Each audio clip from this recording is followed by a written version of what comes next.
सो hi everyone. So last class में हमने कुछ क्वेश्चन सॉल्व किए थे परसेंटेज इंक्रीज और डिक्रीज पे, और भी कई तरीके हमने देखे थे।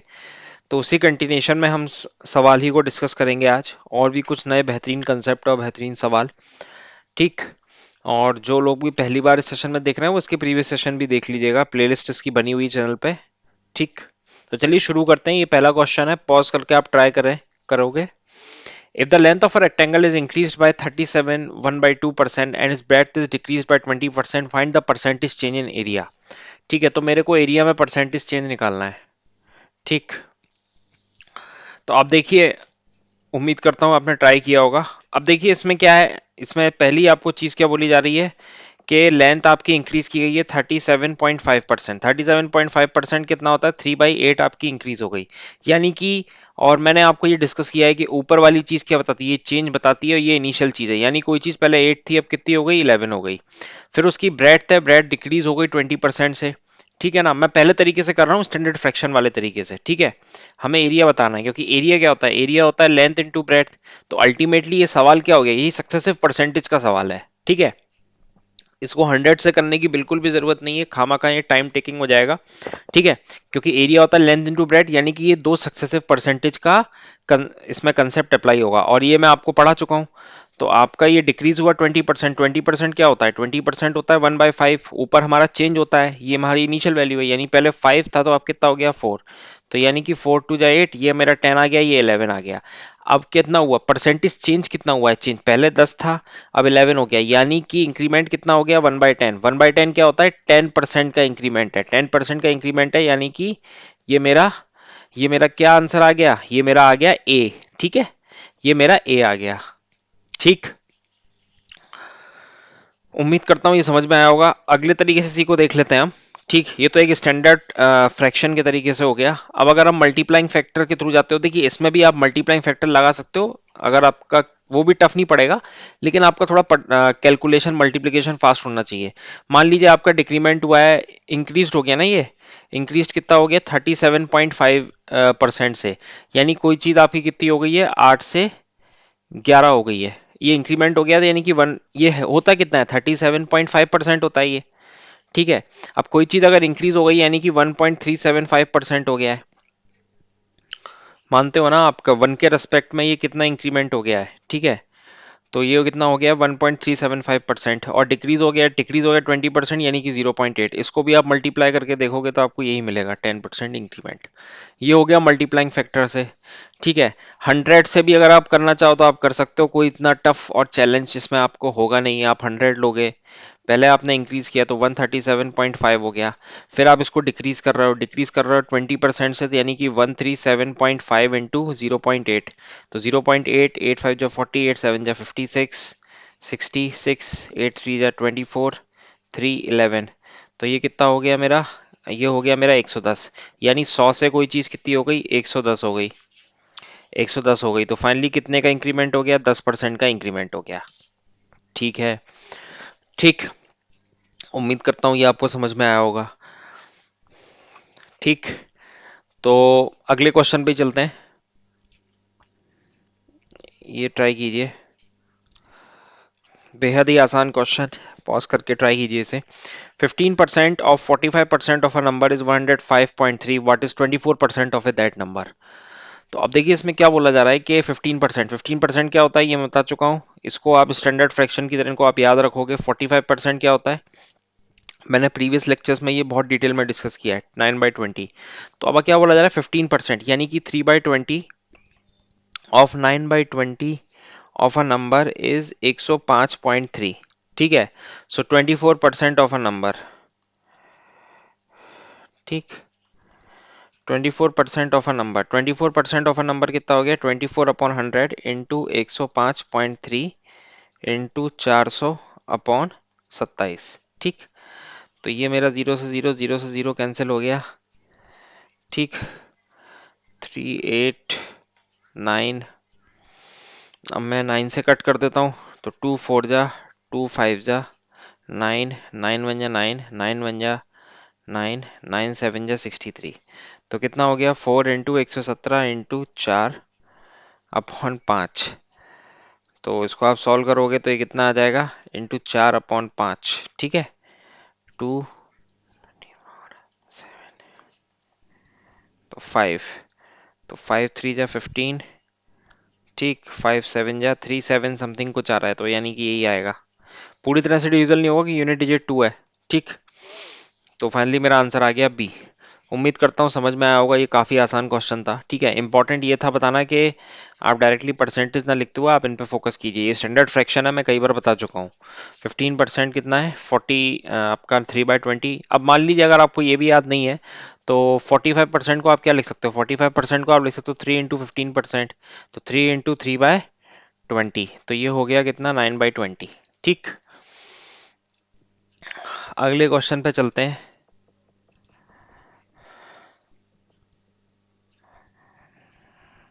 अगला क्वेश्चन देखिए, पॉज करके ट्राई कीजिए। 10% of A income is equal to 15% of B income and 20% of C income, ठीक। If the sum of their income is 7800, then B's income. तो देखिए इस क्वेश्चन में क्या बोला जा रहा है कि 10% है, यानी a/10 of A income is equal to 3/20, 15% of B income and 1/5 of C income. अब देखिए जनरली इस तरह और इसमें ये एक इंपॉर्टेंट चीज दी जा रही है कि सम ऑफ देयर इनकम, मान लीजिए इन सबकी इनकम ए प्लस बी प्लस सी ही होती, जो मैंने यहाँ एज्यूम करके चली है, तो इसकी ये कंडीशन दी जा रही है। अब जनरली इसमें क्या होता है, हम इसमें एक A is to B is to C का हम रेशियो फाइंड आउट कर लेते हैं। इस तरह के क्वेश्चन में A is to B is to C, मैं सबसे स्मार्टेस्ट अप्रोच ही आपको बताऊंगा, ठीक है। अब A is to B is to C का रेशियो कैसे निकालते हैं आप वो समझिए, फास्ट और एक्यूरेट। देखिए पहली चीज क्या होगी, पहली चीज मैं ये करूंगा कि मैं डिनोमिनेटर में जितने भी ये टर्म है इनसे मेरे को छुटकारा चाहिए। तो इनसे छुटकारा चाहने के लिए मैं क्या करूंगा, मैं एक कॉमन मल्टीपल से मल्टीप्लाई करूंगा। तो कॉमन मल्टीपल कैसे पता चलेगा, मैं इन सबका एलसीएम ले लूंगा। तो इन सबका मैंने एलसीएम लिया तो मेरे को एक कॉमन मल्टीपल मिला 20। मैं क्या करता हूँ, हर किसी को 20 से मल्टीप्लाई कर देता हूँ, ठीक है। 20 से मल्टीप्लाई करने से क्या आया, ये 2a आया, फिर ये 3b आया, फिर ये 4c आया, ठीक है। अब बहुत ध्यान से समझिए, कभी भी अगर आपका इस तरह का एक्सप्रेशन मिलता है, रेशियो प्रोपोर्शन में भी मैं आपको बताऊंगा, और आपसे पूछा जा रहा है कि आप a is to b is to c निकालिए, तो निकालने का तरीका क्या होगा मैं आपको वो बता रहा हूँ। मान लीजिए आपको a निकालना है, सबसे पहली चीज आपको क्या निकालना है, a। आप a को हाइड करिए, ठीक है, a को आप हाइड कीजिए और b और c के कॉफिशिएंट को आप मल्टीप्लाई कर दीजिए। फिर से सुनिए एक बार, मान लीजिए आपने ये एक्सप्रेशन बना लिया, 2a equal to 3b equal to 4c। आपका पहला काम हो गया कि आपने डिनोमिनेटर में जो नंबर्स थे उनको आपने रिमूव कर दिया। अब आपका दूसरा काम क्या रह गया है कि आप a to b to c आपको रेशियो निकालना है, मतलब a का कंट्रीब्यूशन कितना है, b का कंट्रीब्यूशन कितना है, c का कंट्रीब्यूशन कितना है। बहुत ध्यान से समझिएगा क्योंकि जब मैं रेशियो प्रोपोर्शन और परसेंटेज हम करेंगे तो उसमें मैं इसको बहुत यूज करने वाला हूँ, ठीक। तो आप a हटा दीजिए, a हटा दिया तो यहाँ पे आपने इससे मल्टीप्लाई किया तो ये कितना आ गया 12, ठीक। अब आप b कीजिए तो b को हटाइए तो a और c से मल्टीप्लाई किया तो 8। अब आप c से मल्टीप्लाई कीजिए उसको भी हटाइए तो a और b हो गया 6, तो 6:4:3, ठीक, 6:4:3, ठीक। तो ये मेरा आ गया a to b to c। काफी इंपॉर्टेंट कंसेप्ट, और जिस तरीके से निकाला है उस पर आप फोकस कीजिएगा। जिनको समझ में नहीं आया वो रिपीट करके फिर से देख सकते हैं। तो अब देखिए a to b to c आ गया है, यानी कि 13 यूनिट की वैल्यू आ गई है 7800, और एक यूनिट की कितनी हो गई है 600। एक यूनिट की 600 हो गई, सिंपल डिवाइड करना है। अब आपसे पूछा क्या जा रहा है बी की इनकम क्या होगी, तो बी कितना कंट्रीब्यूट कर रहा है, बी कर रहा है 4 कंट्रीब्यूशन, तो 4 की कितनी होगी 4 इंटू 600, तो ये कितना हो गया 2400। तो फाइनली मेरा आंसर आ गया सी, ठीक। उम्मीद करता हूं समझ में आया होगा। अगले क्वेश्चन पे चलते हैं। अगला क्वेश्चन कीजिए, पॉज करके एक बार ट्राई कीजिएगा, ठीक। The price of a sugar is increased by 16.2/3% and the consumption of a family is decreased by 20%. Find the percentage change in his expenditure. ठीक, परसेंटेज चेंज मेरे को निकालना है। अब देखिए ये बिल्कुल ही उस तरह के क्वेश्चन है, इसके बारे में मैंने पहले भी डिस्कस किया था कि price into consumption is equal to expenditure. ये कुछ इस तरह के हैं, price into consumption is equal to expenditure, ठीक। तो इसमें आपको क्या प्राइस दिया गया है, ये आपका कंजम्पशन है, और आपसे क्या पूछा जा रहा है परसेंटेज चेंज इन एक्सपेंडिचर,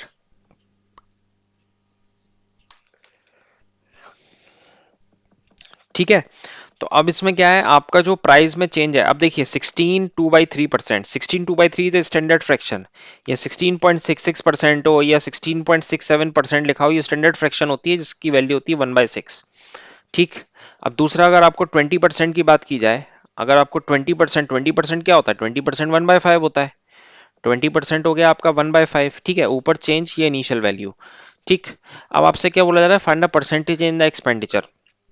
तो प्राइस आपकी बढ़ गई कितनी, प्राइस आपकी प्राइस आपकी बढ़ी है 16.66%, यानी 1/6%, यानी कि आपकी प्राइस में इंक्रीमेंट हो गया +1/6 का। तो +1/6 का, मैं देखिए मैं ये बताना चाह रहा हूँ कि ये वाले भी क्वेश्चन होते हैं ना, जो price into consumption equal to expenditure वाले, या कई बार ऐसा भी लिखा होता है price into quantity is equal to expenditure वाले, ये भी परसेंटेज से ही होते हैं। तो +1/6 का इंक्रीमेंट हो गया, यानी कि 7/6 हो गया, ठीक। अब उसके बाद आपका आता है consumption. Consumption of a family is decrease by 20%। 20% कितना हो गया, 1/5। 1/5 को हम बोलते हैं 4/5। 1/5 को 4/5 कैसे बोला, क्योंकि डिक्रीज हुआ है, ऊपर का चेंज है माइनस, इनिशियली 5 था तो 4/5 हो गया है। अब आप एक्सपेंडिचर निकालिए, ठीक। तो ये 2 हो गया, ये 3 हो गया, तो 14/15, 14/15 ये मेरा हो गया क्या, एक्सपेंडिचर, ठीक। अब ये मेरा एक्सपेंडिचर हो गया, ये मेरा एक्सपेंडिचर हो गया। क्लियरली अगर आप इसको डिवाइड करोगे तो 0 पॉइंट समथिंग कुछ आ रहा होगा, 0 पॉइंट समथिंग कुछ आ रहा है, इसका मतलब ये डिक्रीज हुआ है। क्या हुआ है, ये डिक्रीज हुआ है, यानी कि इनिशियली ये क्या था, इनिशियली ये था 15, इनिशियली ये था 15 और डिक्रीज होकर कितना हो गया 14, यानी इनिशियली क्या था 15, फिर डिक्रीज होके हो गया 14।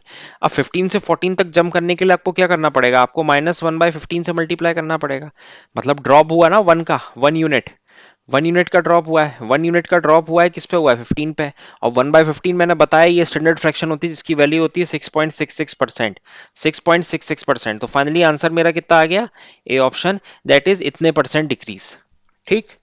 परसेंटेज चेंज द एक्सपेंडिचर, ठीक। बहुत ही अच्छा क्वेश्चन, और सॉल्यूशंस उससे भी बढ़िया, ठीक। ऐसे ही करना है। ये तो देखिए मैं इतना करके आपको बता रहा हूँ, आप प्रैक्टिस करोगे तो आप सीधे ही यहीं देख के आप आंसर लिख पाओगे। ये आपने सॉल्व किया है, ये आ गया, आपको दिख गया ये -1/15 है, -1/15 यानी 6.67% का डिक्रीमेंट। अब उसके बाद आप देखिए, अब आप उसके बाद देखिए, अगर आप ऐसे नहीं चाहते, ये देखिए ये सक्सेसिव परसेंटेज का भी है क्वेश्चन, क्यों है मैं आपको बताता हूँ, ठीक। ये तो एक तरीका हो गया, मल्टीप्लाइंग फैक्टर से मैंने इसको पूरा करने की कोशिश करी। अब देखिए सक्सेस परसेंटेज का ये कैसे है, आप देखिए ये क्या है, price into consumption is equal to expenditure, यानी कि ये दो सक्सेसिव परसेंटेज में अगर मैं चेंज करता हूं, दो सक्सेसिव वैल्यू के अगर परसेंटेज चेंज मैं करता हूं उनमें, तो फाइनली मेरे को इफेक्ट यहां दिख रहा है, ठीक। तो अब क्या है कि अगर आपकी प्राइस है वो इतने बढ़ गई, यानी मैं मान लेता हूं इनिशियली प्राइस आपकी 600 थी, ठीक है। अब वो बढ़ी कितना, वो 1/6 आपकी बढ़ गई, तो इतनी कितनी बढ़ गई, 700। The consumption of a family is decreased bye 20%, consumption of a family is decreased bye 20%। आप इसको 60 भी मान सकते हो, वैसे थोड़ा टाइम टेकिंग है, ठीक है। तो consumption of a family is decreased bye 20%, तो इनिशियली मैं मान लेता हूँ कंजम्पशन 70 रहा होता, ठीक है। एक्चुअली में इस हमें ऐसे रखना पड़ता है, ये A into B constant type का फॉर्मेट है। ए इंटू बी कॉन्स्टेंट का मतलब यहाँ पे price into consumption is equal to expenditure. कई बार इधर ये ऐसा भी लिखा जाता है price into quantity is equal to expenditure, ठीक है। तो ये अलग अलग फॉर्मेट है। तो अब आपका क्या है, कंजम्पशन आपका डिक्रीज हो गया, तो यानी कि इनिशियली 70 था, फिर डिक्रीज हुआ आपका 20% का, तो यानी 70 इंटू 0.8, फिर 56 हो गया, ठीक है। तो एक्सपेंडिचर पहले E1 था, अब E2 हो गया। तो अब फाइनली क्या होगा, फाइनली हो गया 60 into 70 upon 70 into 56 is equal to E1 upon E2, ठीक है। तो अब फाइनली क्या हो गया, ये 30, 80, 15, 14, ठीक है। सो फाइनली आपका E1 अपॉन E2 कितना हो गया, E1 अपॉन E2 15/14 हो गया। अब 15 से 14 का मतलब क्या, -1/15, -1/15 हो गया ये, ठीक। ठीक है, तो ये -1/15 क्या होता है, 6.67%। आप ऐसे भी कर सकते हो, ठीक। ठीक है, यहां मैंने 70 इसलिए लिया क्योंकि मेरे को कांस्टेंट मेंटेन रखना है रेशियो, ठीक है। उसी के रेस्पेक्ट में मैं, क्योंकि ये चीज को मैं नहीं छेड़ रहा हूं, जो अगर इस पे जो भी इफेक्ट आता है, जो भी इफेक्ट आता है वो मेरे को यहां से पता लग जाएगा, ठीक है। ये दोनों फैक्टर्स बता देंगे मेरे को क्या इफेक्ट होगा, नेट इफेक्ट, ठीक। तो उम्मीद करता हूं ये आपको समझ में आया होगा। अगले क्वेश्चन पे चलते हैं। देखिए अगला क्वेश्चन भी कुछ इस तरह से है।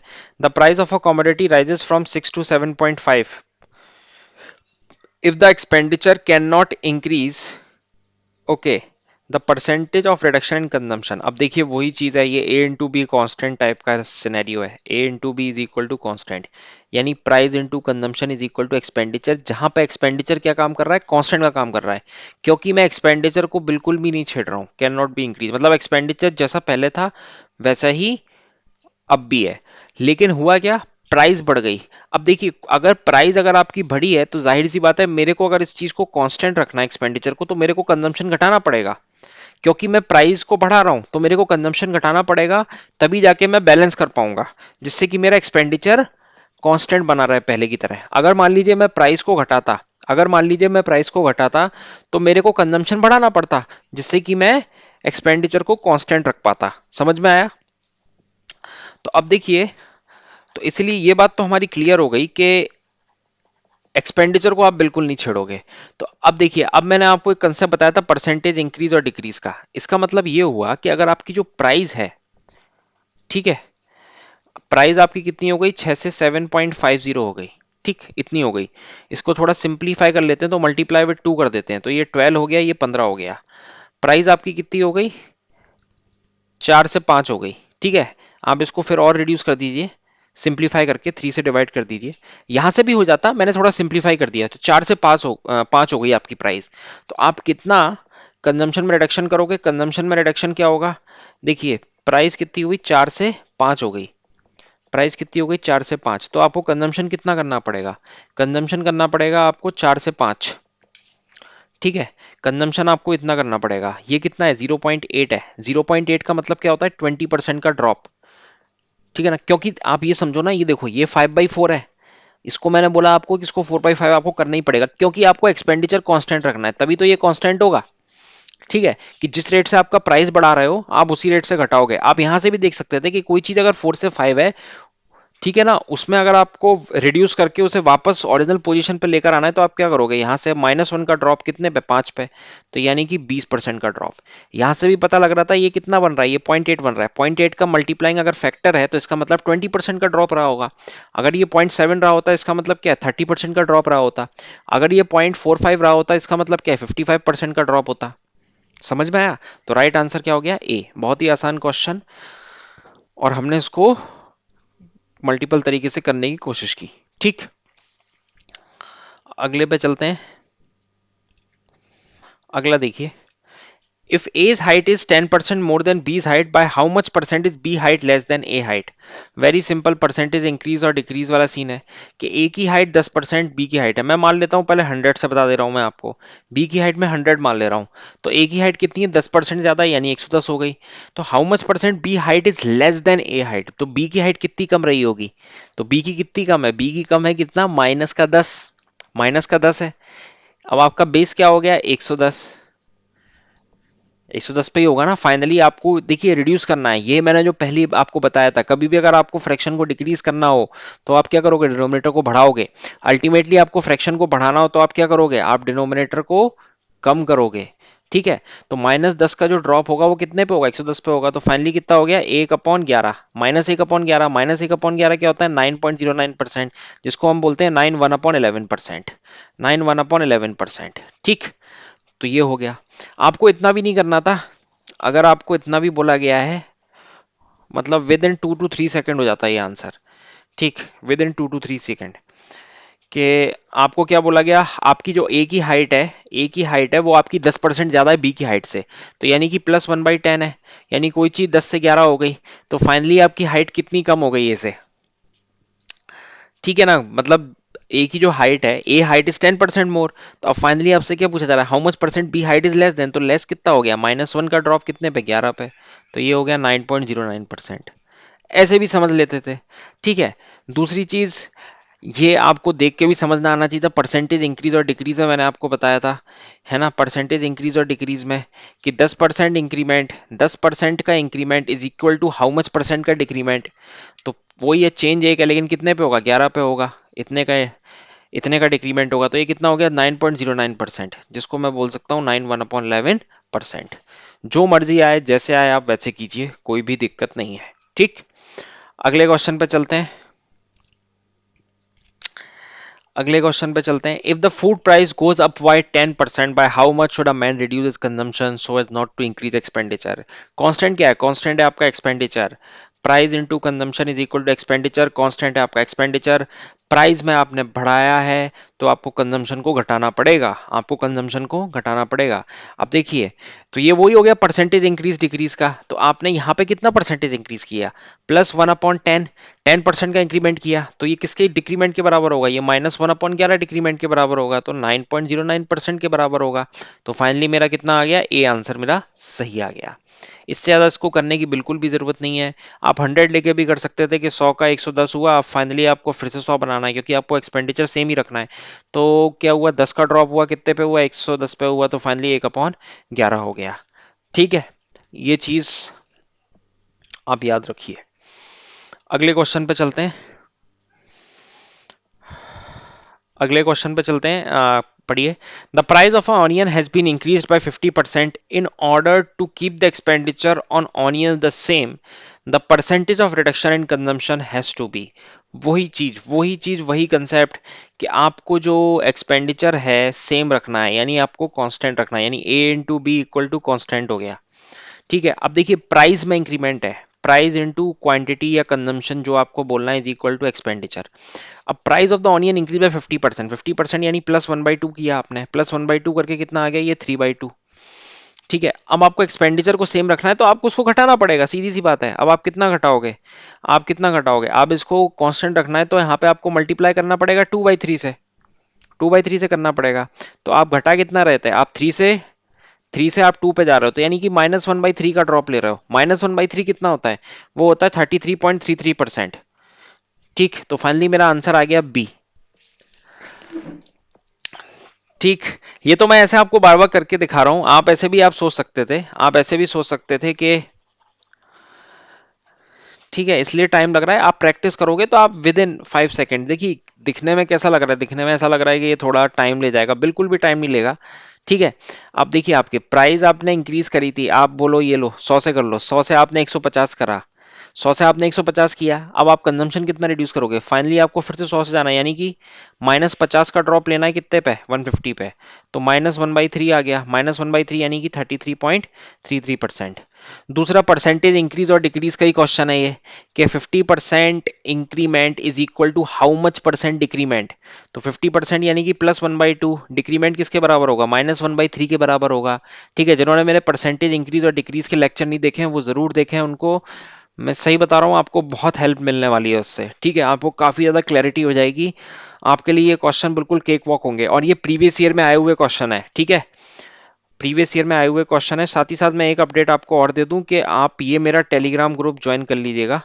ठीक है, लिंक आपको डिस्क्रिप्शन में मिल जाएगा। यहाँ पे मैं पूरी एग्जाम रिलेटेड अपडेट देता रहता हूँ। ठीक, जितनी भी एग्जाम रिलेटेड अपडेट है वो आपको सब मिल जाएगी यहाँ पे। ठीक, आप सर्च करोगे अमन मैथ्स क्वांटिटेटिव एप्टीट्यूड पर, लिंक आपको डिस्क्रिप्शन में मिल जाएगी। और जितने भी एग्जाम रिलेटेड हैं, सेशंस हैं, स्टडी मटेरियल, सब कुछ यहाँ मिलता है, that is absolutely free of cost. ठीक है, तो अगले क्वेश्चन पे चलते हैं। अगला क्वेश्चन देखिए, पॉज करके ट्राई कीजिए कि क्या है। The price of a sugar increased by 20%, but a family could not afford to increase their expenses on sugar by 8%. By what percent should the family reduce its consumption on sugar? तो question में बोला जा रहा है कि जो sugar की price है वो 20% बढ़ गई, लेकिन फैमिली है, फैमिली अपना एक्सपेंडिचर नहीं बढ़ा सकती, मतलब 8% बढ़ा सकती है। अब देखिए, अब यहाँ कैच क्या है? कैच यहाँ ये है कि यहाँ पे हमने एक्सपेंडिचर को बढ़ाया है, 8% से बढ़ाया है हमने, हमने एक्सपेंडिचर को सेम नहीं रखा है।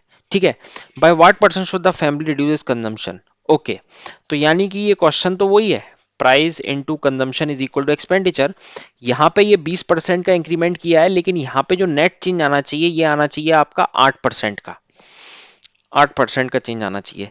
अब देखिए यहाँ पे अगर 20% का किया है तो कई सारे लोग करेंगे क्या, -12% लिख देंगे, और ये -12%, और हो सकता है -12% ऑप्शन में दिया गया हो और वो टिक मार के आगे बढ़ जाएंगे। ऐसा बिल्कुल नहीं करना है। ठीक है, ये परसेंटेज है, कोई एग्जैक्ट एब्सोल्यूट नंबर नहीं है। ठीक है, तो आप डायरेक्टली परसेंटेज को ऐसे प्लस माइनस नहीं कर सकते। ठीक, क्योंकि आप, क्योंकि क्या है, परसेंटेज किसी चीज का होता है, परसेंटेज ऑफ। ठीक है, तो आप डायरेक्टली माइनस नहीं कर सकते। ठीक, आप डायरेक्टली माइनस नहीं कर सकते।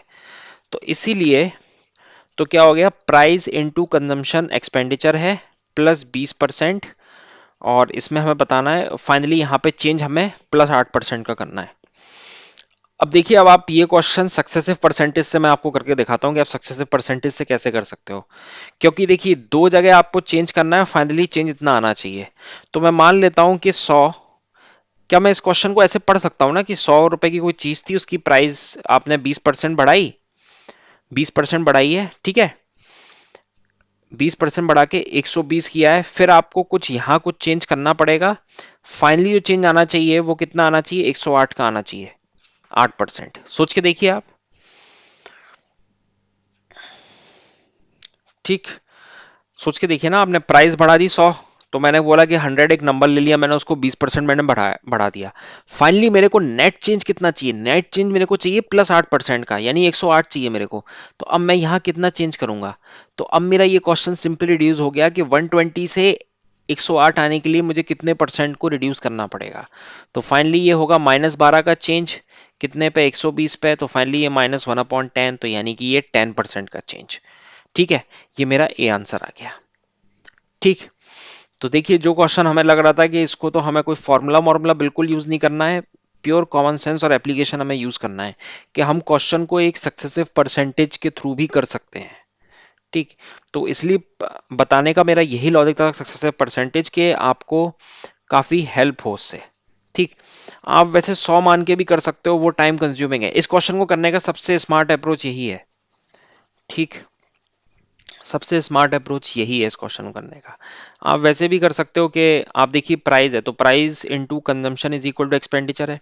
प्राइस को आपने 20% बढ़ाया ना, तो 20% बढ़ाया यानी कि 6/5 हो गया। ठीक है, अब कंजम्पशन कुछ रहा होगा, एक्सपेंडिचर में कितना चेंज आना चाहिए, एक्सपेंडिचर आपका 8% बढ़ना चाहिए, तो 8% कितना हो गया, 4/50, दैट इज 2/25। तो फाइनली आपका एक्सपेंडिचर में इस तरह का चेंज आना चाहिए। ठीक है, अब आप यहां से कंजम्पशन निकालो। अब आप कंजम्पशन निकालो तो कितना हो गया कंजम्पशन, दैट इज 27/30, 9/10। ठीक, तो कितना हो गया 0.9। तो 0.9 आपका कंजम्पशन हो गया, तो 0.9 कंजम्पशन क्या बता रहा है कि आपका 10% का ड्रॉप होगा। तो देखिए मल्टीप्लाइंग फैक्टर से भी आप कर सकते हो सवाल को, कोई भी आपको दिक्कत नहीं आने वाली। 100 से करने की बिल्कुल जरूरत नहीं है, खामा खा आप पेन कॉपी ज्यादा चलेगा, दिमाग कम चलेगा, टाइम ज्यादा लग जाएगा। ठीक है, तो आप देख लीजिएगा आपको जिसमें कंफर्टेबल हो उससे आप कर दीजिएगा। अगले क्वेश्चन पे चलते हैं। अगला क्वेश्चन भी काफी ज्यादा इंपॉर्टेंट क्वेश्चन पढ़ पेपर में आया हुआ, ट्राई कीजिए। The reduction of 21% in the price of an item enables a person to buy 3 kilogram more for ₹100। ठीक, यानी कि प्राइस में 21% का रिडक्शन हो गया, जिसके कारण क्या हुआ कि जो पर्सन 100 रुपए में आइटम खरीद पा रहा था, अब उस आइटम में 3 और आइटम वो और खरीद पा रहा है। यानी कि आप ये बोल सकते हो कि पहले अगर एक्स आइटम खरीद रहा था 100 में, अब वो X+3 आइटम खरीद रहा है 100 रुपए में। और ये किस कारण से हो पाया है, ये जो 21% का ड्रॉप हुआ है प्राइस में उस कारण से।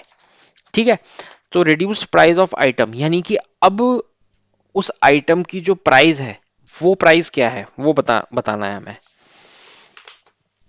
ठीक, तो अब इसमें भी वही हम यूज करेंगे कि price into quantity is equal to expenditure.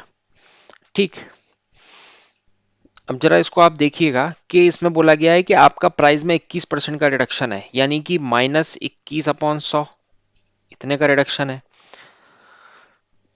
अब -21/100 का जो चेंज है तो वो किसके इक्विवेलेंट होगा।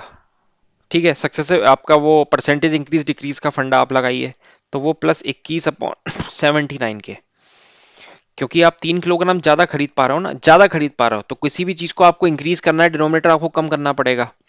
ये तो इंक्रीज डिक्रीज का तो आपको फंडा क्लियर हो गया होगा अब तक। ठीक है, तो अब मैं इसको बार बार रिपीट नहीं करूंगा कि प्राइस में आपका 21% का ड्रॉप है, तो आपका क्वांटिटी क्या होगी, क्वांटिटी आपकी कितनी हो जाएगी, +21/79। ठीक, अब देखिए यही +21/79, ठीक है, एग्जैक्ट क्या है ये तो मेरे को नहीं पता, इज इक्वल टू 3, क्योंकि यही तो कंजम्पशन है, यही वो 3 के बराबर होगा ना, +21/79 into X is equal to 3 kilogram more. तो फाइनली x कितना हो गया, x हो गया मेरा 79/7, 79/7। ठीक, इसका मतलब ये हुआ कि इनिशियली इनिशियली वो इतना कंजम्पशन कर पा रहा था, ठीक है ना, यानी इतनी क्वांटिटी वो ले पा रहा था। लेकिन अब वो कितनी ले पा रहा है, अब वो ले पा रहा है 3 किलोग्राम ज्यादा, यानी कि 79/7 + 3, तो 79 + 21/7 यानी 100/7, इतनी क्वांटिटी वो ले पा रहा है, इतनी क्वांटिटी वो ले पा रहा है। अब देखिए, price price into quantity is equal to expenditure है। तो फाइनली जो प्राइस हमें पता करनी है, वो मेरे को पता करनी है, क्वांटिटी कितनी है अब 100/7, ठीक है ना, यानी कि 3 किलोग्राम बढ़ के अब वो इतनी कर पा रहा है। ये आपको समझ में आया ना, ये जो निकाली है ये ओरिजिनल है, ओरिजिनल इतनी ही क्वांटिटी ले पा रहा था, अब वो इतनी ले पा रहा है प्राइस रिड्यूस होने के बाद। प्राइस जो 21% आपकी रिड्यूस हुई है उसके कारण अब वो इतनी ले पा रहा है, ठीक है। तो अब इससे एक्सपेंडिचर मेरा 100 था, एक्सपेंडिचर मैं 100 मान के चल रहा हूं, ठीक है। तो अब इससे मेरी वो रिड्यूस्ड प्राइस क्या होगी पर किलोग्राम, तो रिड्यूस्ड प्राइस पर किलोग्राम होगी मेरी 7। एक बार फिर से समझ लीजिए, जिनको नहीं आया समझ में, मैं एक बार बता दे रहा हूं, थोड़ा सा ठीक क्वेश्चन है ये।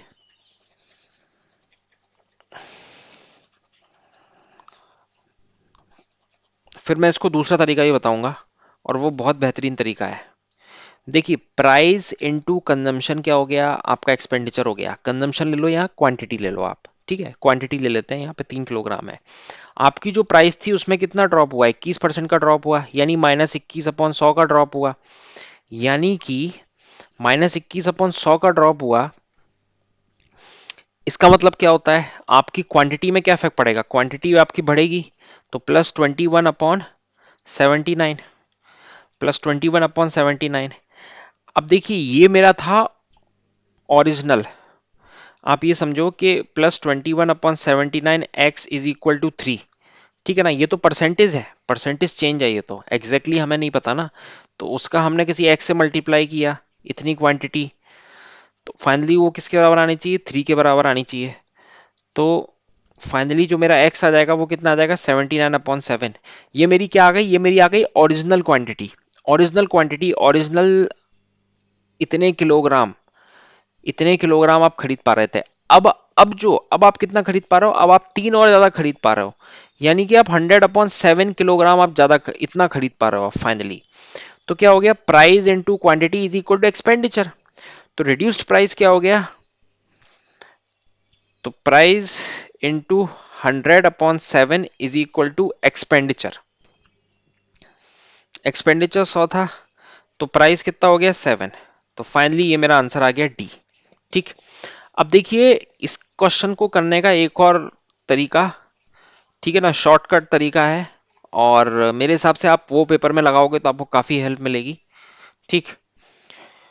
तरीका मैं बता रहा हूं आपको। देखिए, 21% का चेंज किस के कारण आप 3 किलोग्राम ज्यादा खरीद पा रहे थे, 21% चेंज के कारण आप 3 किलोग्राम ज्यादा खरीद पा रहे थे।